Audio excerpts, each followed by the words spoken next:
네, 안녕하세요. 책 속 보물, 책 속 기적 채널을 운영하고 있는 밍딩이입니다. 오늘은 여러분에게 커피 한 잔의 명상으로 10억을 번 사람들 이란 책을 소개해 드릴 건데, 여러분 머피의 법칙 아시죠? 그걸 창시하신 머피 박사님, 그 이론과 사상을 너무 흠모한 오시마 준이치라는 분이 그분의 모든 철학과 사상과 이론들을 철저하게 연구하셔서 이렇게 책으로 만들어서 낸 겁니다. 책이 이렇게 챕터로 돼 있어가지고 언제 이렇게 어디서 펼쳐봐도 흐름과는 상관없이 보기가 굉장히 좋고 이해하기 쉽게 여러 가지 사례들을 넣어서 잘 풀어놓은 책입니다. 이 책의 전체적인 내용은 사람의 잠재의식에 대한 내용인데, 사람은 이제 의식과 잠재의식으로 이루어져 있지 않습니까? 의식이라는 거는 우리가 이성적인 판단을 하면서 이렇게 해야 되고 위, 아래, 상하, 좌우 사람으로서 이성적으로 판단을 해가면서 살아가야 한다는 어떤 그런 상식선, 기준 같은 거라고 하면 이 잠재의식이라는 거는 무의식, 즉 인식하지 못하는 우리의 마음들, 우리의 이미지들입니다. 그러니까 우리가 태어난 순간부터, 아니 좀 더 깊이 들어가면 태어나기 전부터 이 우주 만물의 모든 것을 다 알고 있는, 우리가 보고 듣고 배우고 그 경험했던 모든 것들이 우리의 이 잠재의식이라는 무의식 속에 다 저장이 되어 있는데 당장 필요가 없는 자료들이기 때문에 의식 밑으로 깊숙이 넣어놓은 그런 데이터들이라고 할 수 있습니다. 그래서 우리는 사실 그것들이 있는지도 잘 몰라요. 하지만 필요할 때, 어떤 것이 건드려질 때 그것이 무의식적으로 툭 튀어나와서 우리의 인생을 흥하게도 하고 망하게도 하는, 그래서 우리가 나도 모르게 무의식적으로 나한테 그런 잠재력이 있었나? 쟤는 뭔가 잠재적 폭력성이 있는 애야. 뭐 이런 식으로 우리들이 인식하지 못하는 데이터들이 어마어마하게 방대한 양으로 안에 들어있는데, 그 양이 어느 정도의 수준이냐? 우리 이 사진 아시죠? 빙산의 일각이다 라고 표현하잖아요. 바다라는 거는 그 깊이와 넓이가 우리의 상상을 초월하는, 가늠할 수 없는 방대한 그런 것이 바다인데, 그 바다를 이 잠재의식과 비유를 했을 때 어느 정도 좀 적절하지 않나 하는 생각을 합니다. 이 바다에서 표면적으로 이렇게 뾰족 솟은 부분이 우리가 평소에 의식하는 그런 부분이고, 그 밑에 98% 정도, 아니 96% 정도 잠재의식이 잠자고 있다. 사람은 두뇌의 4%밖에 사용하고 있지 못한 상태다라고 다들 알고 계시잖아요. 그 중에서 아인슈타인, 레오나르도 다빈치 같이 역사적으로 굉장히 천재였던 그런 사람들은 그 4% 이상을 사용했다고 들었습니다. 모두에게 100%가 있는데 4%밖에 사용을 못한다. 하지만 그걸 개발하면 우리가 우리 안에 있는 잠재력을 끄집어낼 수 있다는 그런 말을 반증하는 것이기도 하지 않습니까? 어떻게 뇌를 활용하느냐에 따라서 우리의 삶이 180도 바뀔 수가 있다는 말이죠. 그래서 오늘은 이 책 안에 잠재의식이 얼마나 강력한 건지, 인간이라는 거는 조건 반사적으로 살아가고 있다고 해도 과언이 아닙니다. 그렇다면 우리가 이 잠재의식의 메커니즘, 잠재의식이 어떻게 굴러가거나 이걸 활용할 수 있는지를 모른다는 거는 굉장히 억울하고, 내 삶을 내가 원치 않는 곳에 갖다 놓게 하는데 동조하는 꼴이 되는 거지 않습니까? 그래서 이제 잠재의식이 우리를 얼마나 지배하고 있는지 그 강력함을 설명해 드릴 거예요. 네, 긍정적으로 이렇게 활용되는 경우는 제 영상에서 워낙 매일 하는 거기 때문에 오늘은 그 자석 N극과 S극에서 반대편, 좀 강력하고 좀 무시무시한 그런 부분에 대해서 설명을 해드릴 거예요. 오늘 이 예를 잘 듣고 뇌를 잘 활용해야 되겠구나. 잠재의식이란 건 술 취한 원숭이, 길들여지지 않는 야생마처럼 무시무시한 하지만 강력한 힘을 가진 존재니까 내가 의식 있게 얘네들을 잘 관리해 봐야겠구나 하는 큰 경각심, 깨달음을 가지시기를 바라는 마음으로 여러분의 무의식에 강력한 똑똑똑 노크를 오늘 한번 해보겠습니다.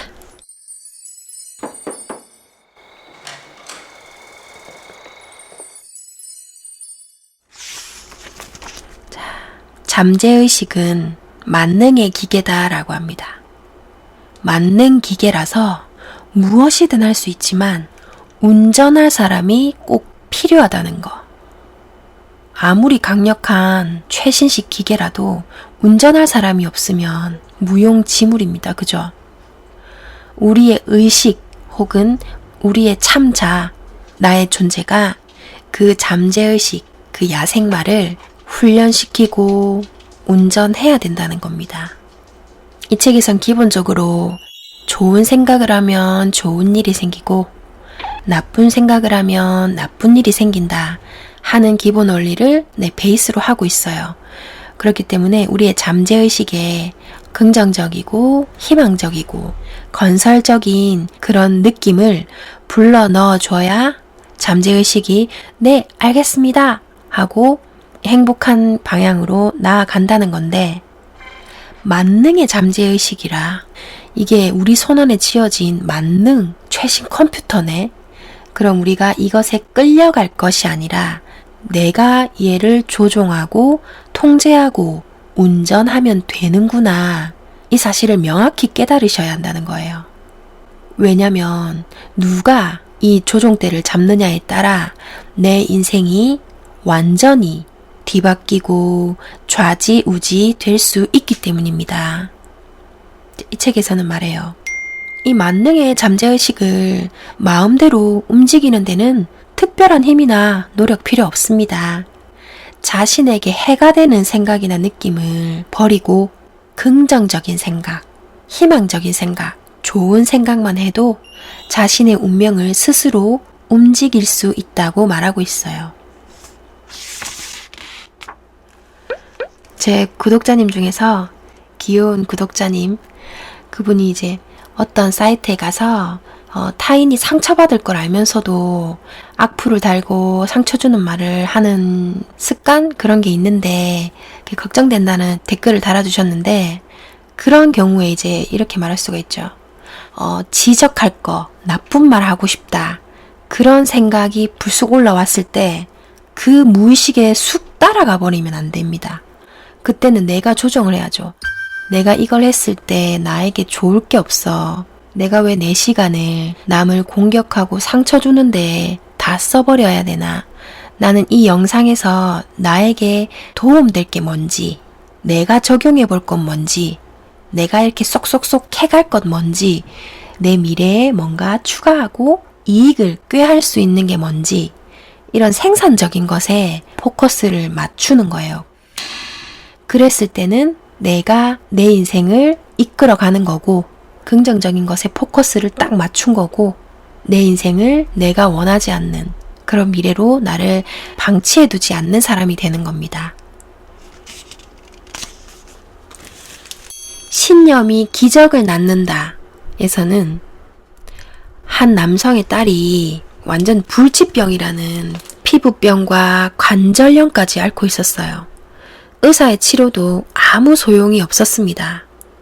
그 남성은 내 딸이 낫기만 하면 내 오른팔을 줘도 좋다 라고 말하며 딸이 완쾌되기만을 간절히 기도하고 또 기도했습니다. 우리 무의식 중에 이런 말 하는 거 많지 않습니까? 아, 진짜 이것만 되면은 더 이상 바랄 게 없을 건데, 나 진짜 그것만 되게 해주시면 앞으로 저 이거 안 시켜주셔도 됩니다, 신이시여. 막 이런 식으로 여러분도 다 한 번씩은 해보셨죠? 그러니까 이 남성도 이렇게 계속 입버릇처럼 이 말이 그냥 나온 거예요. 신이시여, 내 딸이 낫기만 하면 내 오른팔 하나 정도는 정말 없어도 좋습니다. 줄 수 있습니다. 이런 식으로 그 말을 입버릇처럼 이제 한 거죠. 한 2년 정도 지났을 때 이 남성의 가족이 드라이브를 하다가 교통사고가 났습니다. 이 사고로 이 남성은 오른팔이 절단되는 불행을 겪게 됩니다. 근데 참 기이하게도요, 딸은 아버지의 팔이 절단됨과 동시에 피부병, 관절염이 거짓말같이 완치되었습니다. 이 남성이 2년 동안 딸을 위해 간절히 기도했던 그 일이 이 남성의 잠재의식에게 받아들여진 겁니다. 내 딸이 낫기만 하면 내 팔 하나 정도 떼줄 수 있습니다 하고 기도했을 때 그 기도가 얼마나 간절했겠습니까? 그리고 이 습관적으로 이 반복 행위를 끊임없이 했을 때는 잠재의식은 그것을 순응하고 받아들입니다. 그렇게 뇌가 작동이 돼요. 이 사람이 이렇게까지 반복적으로 오랫동안 같은 행동을 하는 건 이 사람의 삶에서 이 행위는 굉장히 중요한 것이다. 그러므로 나는 이것을 받아들여야겠다. 잠재의식이라는 건요, 4살, 5살짜리 아이라고 보시면 돼요. 옳고 그름 이런 거를 분별하지를 못해요. 내 딸이 낳게 해주면 내 팔 하나 줄게. 그걸 옳고 그름 이런 판단력이 없기 때문에 진짜 그렇게 생각한다는 겁니다. 슈바이처 박사 있잖아요. 아프리카의 성자 슈바이처 박사가 원주민들의 금기에 관해 놀랄만한 사실을 폭로했습니다. 자, 여기에선 원주민들 사이에서 아기가 태어날 때 그 아버지가 술에 취한 상태에서 아무 말이나 나오는 대로 이 아기의 금기를 말합니다. 예를 들어 왼쪽 어깨, 아니면 바나나, 아니면 빨간색, 막 이런 식으로 아무 말이나 해요. 그러면 그것이 이 아기의 운명을 결정짓는 금기어가 됩니다. 그래서 그 바나나, 왼쪽 어깨 이런 것들이 그 아이의 삶에 나타났을 때는 이 아이가 죽는 거예요. 바나나를 먹으면 죽고, 왼쪽 어깨를 맞으면 죽고, 빨간색을 입으면 죽고, 이런 식으로. 실제로 이 금기로 죽는 예를 많이 봤다고 합니다. 아주 극단적인 예로는 이제 바나나 요리를 한 냄비가 있어요. 근데 그걸 안 씻은 상태에서 다른 요리를 했는데 이제 다른 원주민이 그 냄비에 담긴 음식을 먹었어요. 근데 얘기하다가 그거 아까 바나나 요리하다가 안 씻고 그냥 바로 한 거야 라는 말을 딱 들었는데 이 원주민이 얼굴이 새파랗게 질려서 경련을 일으키더니 쓰러져서 온갖 치료에도 죽고 말았다고 합니다. 물론 바나나 자체가 사람을 죽일 수 있는 게 아니죠. 그건 누구나 알지 않습니까? 문제는 바나나가 그 사람을 죽인 게 아니라 그 사람이 자기에게 암시를 걸려서 스스로 그러한 운명을 결정하는 겁니다. 그 원주민이 그 냄비가 바나나를 했었다는 걸 몰랐다면은 아무 일도 없었을 거예요. 물론 이 암시라는 게 누구에게나 100% 다 걸리는 건 아니지만 암시라는 게 인간에게 놀라운 작용을 하는 거는 지금 이 시대에서는 더 이상 인정하지 않을 수 없는 부분입니다. 와, 진짜 저는 이거 들었을 때 진짜 놀랐어요. 사람이 가지고 있는 자기 창조의 힘, 자기 자신의 목숨을 죽일 수도 있는 힘이 이렇게 강력하다. 사람은 이렇게 무한하고 강력한 존재구나. 여러분, 저와 여러분은 이렇게 어마어마한 창조력이 있는 존재임을 인정하셔야 됩니다. 아시겠죠?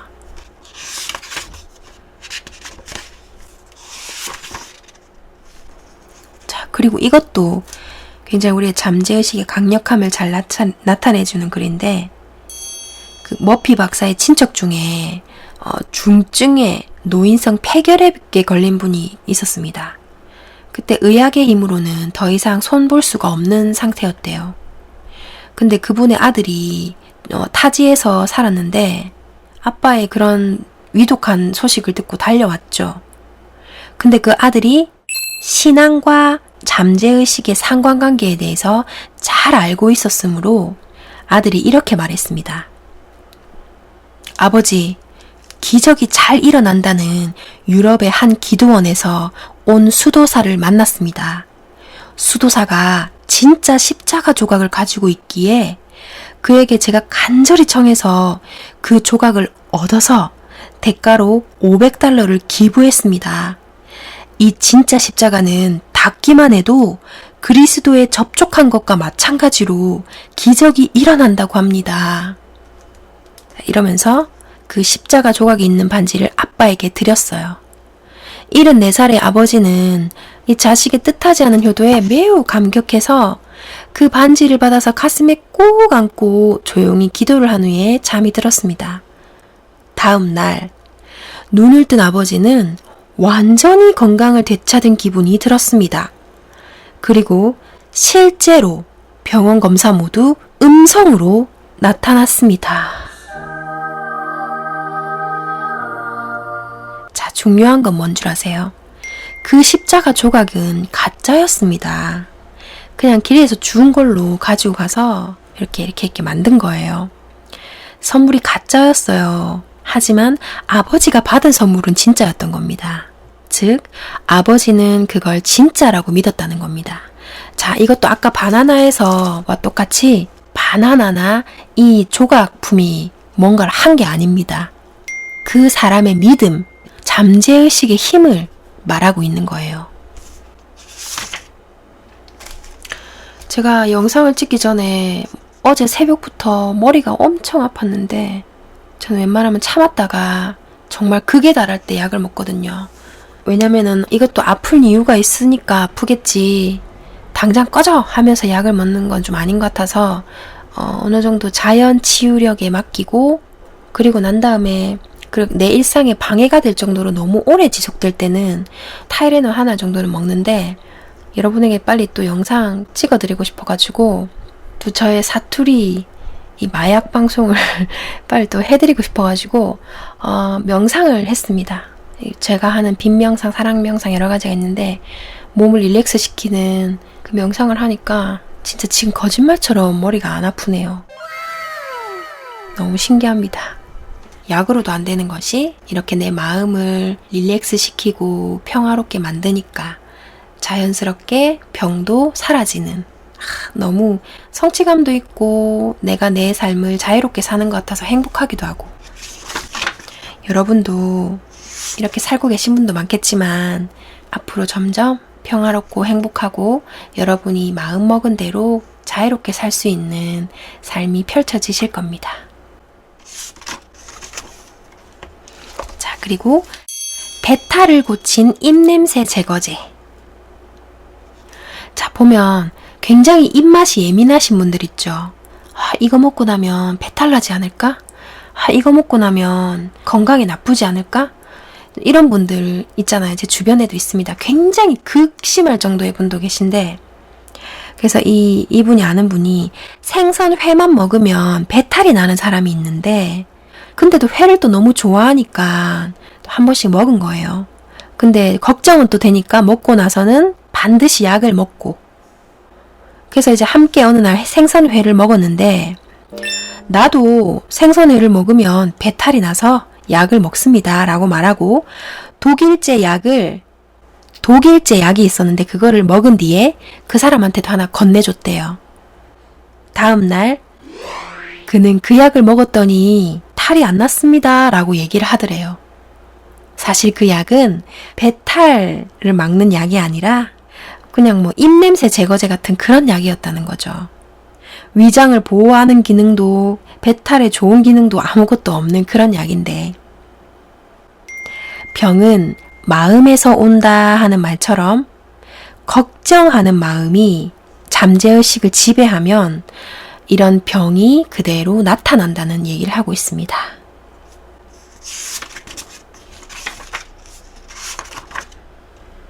자, 오늘 잠재의식이 무서운 방향으로 작동하고 있을 때는 우리의 건강과 생명까지 해치는 어마어마한 힘을 가지고 있으니 우리가 미리 그거를 잘 알고 이 작동법을 익히고 공부를 하는 것이 이로울 것이다 하는 그런 결론에 잘 도달하셨나요?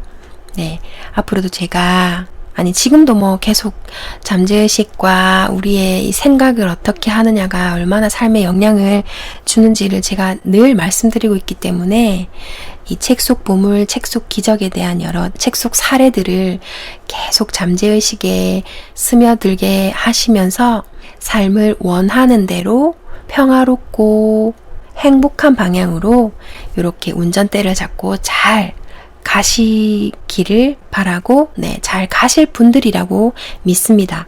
왜냐하면 여러분들은 이걸 받아들일 준비가 된 분들이기에 제 방송을 보는 것이기 때문입니다. 운명적으로. 더운데 방송 들어주시느라 고생했습니다.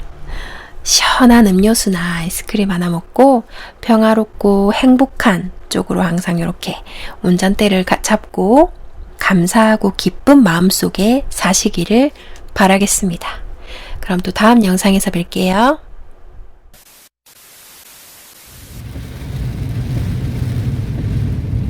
어마어마하게 비가 옵니다, 여러분.